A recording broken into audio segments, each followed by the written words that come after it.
classicer lane counters to Zeus is like TA was one of the best. Like here's been nerfed a lot. I don't think we've seen much play of it this tournament.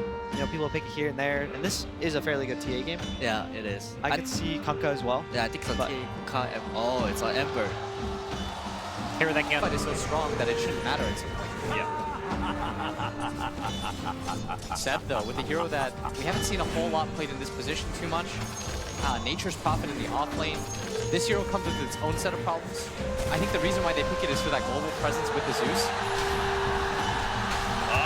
First blood, that's going to be FY. The Lion managed to get the kill on No-Tail. This time he just gets a bit too far forward, challenges LGD a bit much in the effort to try and create some space.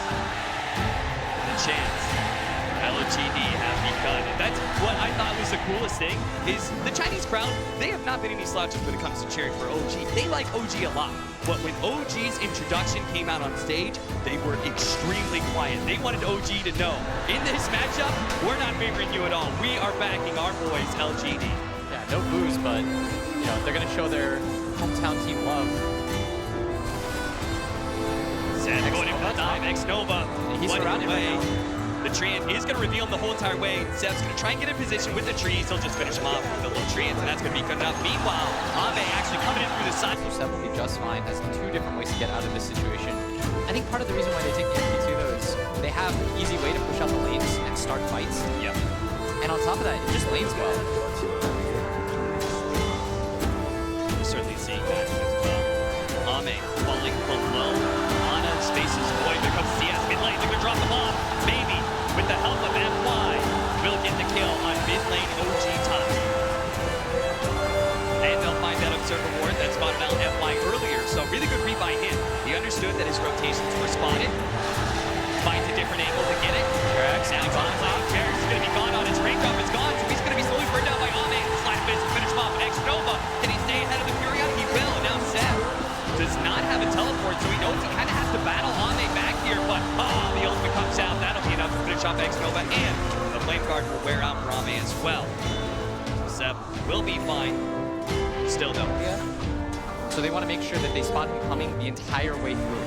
And I've noticed before, like, Thompson Zeus, he's very reliant on being able to pick up power runes and bounty runes as well. So those sort of rotations are going to be spotted out by these observer wards, at least the top half. And just by process of elimination, X-Nova, he's still blocked in, tries to eat two different trees, that's still not good enough. Duck maybe is here. They're going to try and get the kill onto Jarex as they train out X-Nova, run over by the Remnant. With the rotation coming out, OG isn't going to be too sad about it. They trade support for support, and it required maybe to make a rotation like that. Yeah, but maybe he's trying to protect his top lane area. He's focusing on that so much because he doesn't want his jungle to get invaded. Seb gonna get stunned up ult immediately, and Seb has to be careful here, but maybe they don't have any damage. Down here, it's gonna be a little hard. The Hex goes out, they're just running out of damage now. If anything, Thompson might be able to get the kill, especially with Jarex. With the long range flash, but barely getting away with the TP as well. Great read by Thompson, Roots. Chalice is already pushed down bottom, and we've got rotations from our supports to secure this lane. They can get the pick off on the No-Tail, captain of OG, then they might be able to actually finish off this tier 1 tower. Otherwise, it's going to be a slow push. It's Nova.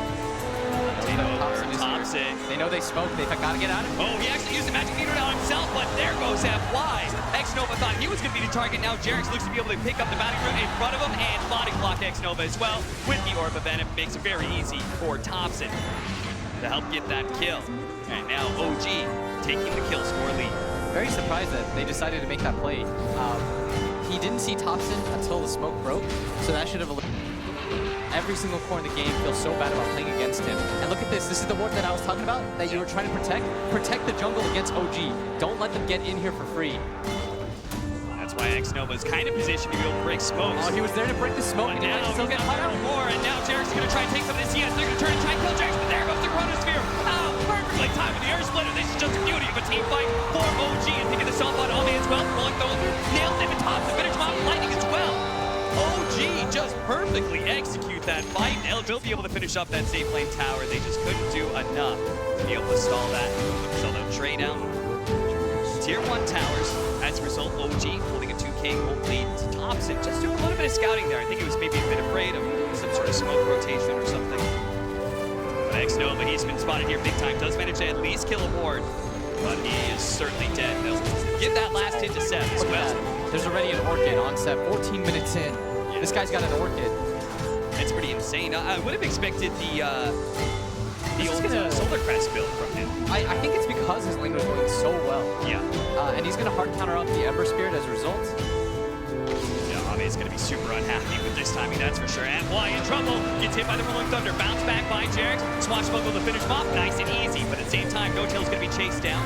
They are going to be able to get the Orchid out onto the Gyrocopter. Drums goes out. They want to make sure that everyone's safe here. Xnova is always there with the Dispel. BKB, I feel like this BKB is a little bit of a bait. It's so hard too, right? It's like he could try and depend on Xnova, but Xnova doesn't really want to play around him all the No, time, he right? doesn't. He wants to play on the me. gyro. Yeah. Completely right. But at the same time, if you don't go this, do go the BKB, hold up, bottom lane, Jarek's gonna be chain stunned here. He will have an opportunity to, oh, no, he won't. He'll just die a little bit too fast, thanks to the Finger of Death. I really feel like PSG.LGD, they want to utilize this Ravage. You want to do something with it in this game. Sometimes the threat is better, but in this game right now, OG's not really respecting the threat of the Ravage. Do you agree with that? 85 to 15, is this game that one-sided to OG's favor? No. And it starts here as Thompson. They're going to be They able to have play Thompson here with a pipe as well. They're made super tanky. And a kill streak on him as well. That's going to mean a lot for PSG.LGD, the two heroes that collect that experience and that bounty. But bottom lane, OG is beginning to round some of these heroes. Anna looking to chase him down. FY turns around for the Hex, but that's just enough. Oh, stun doesn't hit. Even though the Hex is there, there's no damage, there's no stunts. Now Ame, who's just mid lane, is now bottom, looking for an opening. He's invis right now. They're all Could find teaming someone away here. inside the trees. Can they find anybody who's going to go for the blind slight fist? They're pinging right now on the ground. Anna. Fight the blind lane. He knows No Tail's here. Anna. I think he realized he just has to leave behind. But the Ravage instantly going out. They have managed to finish off No Tail, yes, but there's no way they can go for Anna now. You're right. They wanted to be able to use that Ravage, but they only use it to be able to kill a 5 position. And now they're going to trade on Xnova as he gets found expertly by Jarex. And this is pretty disastrous, I think. Wouldn't normally expect, fortunately, because of that. I think these teams do expect each other's ports, though. Yeah, they that's played true. against each other in these high-pressure situations now. This is the third time. If anybody's going to be able to see these kind of moves coming up from OG, it's got to be LGD. Yeah, and it feels like OG, it feels like they're doing the same things that they did that made them successful in the first place. Massive kill. Jarex is going to fall with that big. The weaknesses for PSG.LGD, and as soon as they aren't together as 5. And you notice right here, Ame, he's playing away from his team. This is the correct move. Yep. Always play away from your team because you have the ability to gap close and come in to help them out. Gonna get gone on at bottom for the time being. Silent stuff, but He's ready to try and finish off Seth. You use the BKB as soon as he thinks he's got Seth dead, and Seth's gonna try and go for the TP, but it's not gonna go. And that was a 1,000 goal for Ame. BKB charge as well. PSG.LGD, they're gonna be spotted Thunder God's Wrath, just as we were talking about that mid lane push. Pushing Chalice back, pushing the wave in makes that obvious. They read exactly where PSG.LGD is, but LGD is still gonna go for it as Chalice gonna wrap around with FY behind the tier 1 tower. They're gonna jump for it. Catching No Tail. Rolling Thunder is out from Jarex already. He's gonna hit FY as well as the Thunder God's Wrath and stuff, and they're gonna be able to break down one support at least. Chalice left in awkward position here, but maybe focusing on that objective. And OG, a little bit skittish about taking the fight. They've got 15 seconds left with the Chronosphere, and that's why Ame immediately gonna jump into the side ground, hoping to be able to help Xnova out. He's gonna use the ultimate. There goes the Rabbit, but it doesn't actually catch Anna. They only managed to finish up Jarex. They're gonna jump over the shrine where Thompson is sitting all by himself. No, the buyback coming in. Jarex is gonna try and help out more Thompson here. Yule Scepter onto himself. The Jar Club's trying to stay away from Anna and all that physical damage. Chrono's back. It just came out. The Rocket Rock is enough to finish off Anna, and Anna will finish off the Gyro in turn. Ame, he does have a lot of damage though with that Radiance. Can they chase down Anna? Seb is still strong. James is instead gonna go for the 2 supports here. He's got Seb as well as Jarex. He will not try and chase down the carry of Anna, but he will get 2 kills for the team. And that was the buyback from Jarex. Fantastic fight. That would be ideal. The problem is, normally you get one moment where you can trick somebody and they forget about how they can die. Yeah. And that was a top lane. But maybe they can do it again. Ame, if he's going to stick around for the next creep wave, he could just die here in the Chronosphere. 2,500 HP. Can he actually live through with all this? They're going to be able to help out with the Nimbus as well as Jorgen. Oh, with the Manta, man. Anna just cleaned him up so quick. Go Roche, go Roche. Go Roche. If this Faceless Void engages, he's looking for the angle right now. He sees 2 cores for the time being. But both teams just playing around this area. Both loath to just give it up. Roshan is getting so low bit by bit that eventually someone's going to fully commit to it. They are going to be able to get the ping on off. That's going to start with FY. Now they work it onto the Tidehunter to prevent any sort of ravage. As OG did get a little... The Sea Dragons, they'll get him denied. Solar Crest. Finish off the Nimbus. That's another 100 gold. Maybe he's committed for this. FY's coming back right now. Oh, that 40 movement speed coming in just at the right time. Ame sees the opportunity to be able to jump in the back lane. Top line, FY's been stunned up onto Anna. Now maybe is going to be able to get around, but Thompson being hunted down the ramp. Going down the blink. They got the guess right. He gets out with the shrine activated. FY might just be able to live. Jerry's getting a little stuck on the cliff, but it looks like FY does manage to live. Ame jumping back into this one. Will manage to find no tail here. That's one support down, 5 for 5. Now LGD trying to go back to their own home ground to be able to finish up. And they got the big down.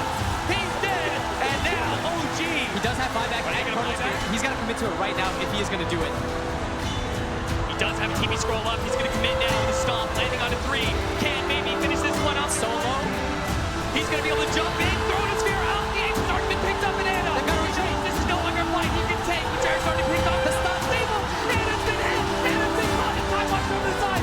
7's here for this round. Anything to be able to protect brother Anna, but he's still been slowed down. Another stop. This time for the 18. And that will be enough for Anna to be able to get out. It looks like 7 wants to have it here. Oh, no, never mind. Nova has it as well.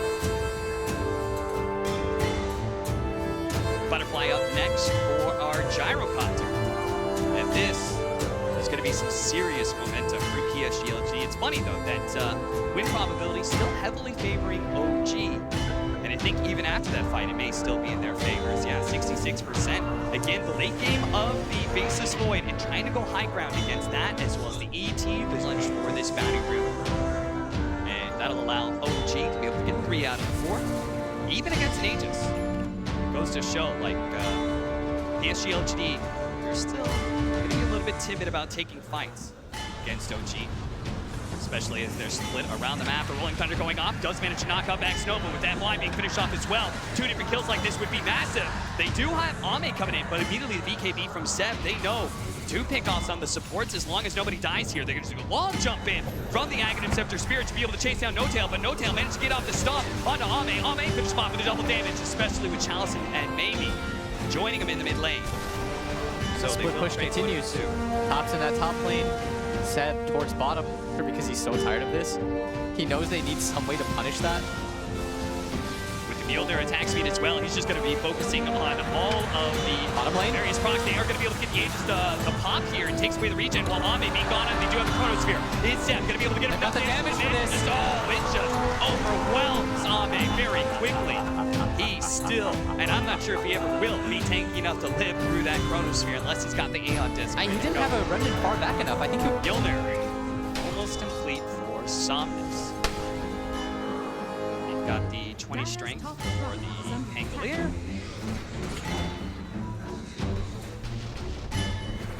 Poppin Lincoln's managed to get the Hags follow up, and they're just going to try and jump out as quickly as possible. They do have him dead. That was buyback from Ame, and that's 2 minutes. He is dead for 2 minutes now off of the buyback around Roshan, and LGD know about that. Yeah, there was no one near him. Rather than that mid lane where PSG.LGD is barreling down, but that's where Ame comes into play. He may not have that Aeon Disc, but he's going to play like he does have it. Jarex get it rolling in with this Glimmer King, the Invis Bomb. Not really doing a whole lot, especially since they have the vision down. They're going to do a decent amount of something. But now Thompson with the flick initiation from that one. Ear Splitter going to come a little bit too late. No damage being dealt, and Somnus can now turn all the attention into the tier 3s. 80 seconds left for Anna's revival here. PSG.LGD, they're going to have to poke him down to make sure they don't get caught by the rise. It's all going to be hit on 3. They're going to chase down Jack from the backline. It's a morning finish off second match. That is going to be good enough. And Anna, he will pay big time for his death in mid lane as his team scrambles time and time again to be able to push down PSG.LGD. They save the racks here. One match left. No initiation. Side of OG, they're going to be able to find the initiation. Once again, on to Thompson. They have no save mechanism. Now he's dead for 2 minutes. PSG.LGD, what's the point of being throw? Just hit the tier 4s and go throw. 40 seconds still for this Faceless Void. Anna says to his team, My bad. And it was indeed his bad. It's that one little mistake from him may just cost them the game. Seb trying to draw some attention away from the tier 4s, away from the throne, but Jarex can do little to stop his death. No-Tail's now here, 15 seconds, but the throne being just poked away by Somnus. He's doing so much damage. 2 HP, 10 seconds left in the void, 1,500, that's it, game one. It's all PSG.LGD. Such a tense game, and that one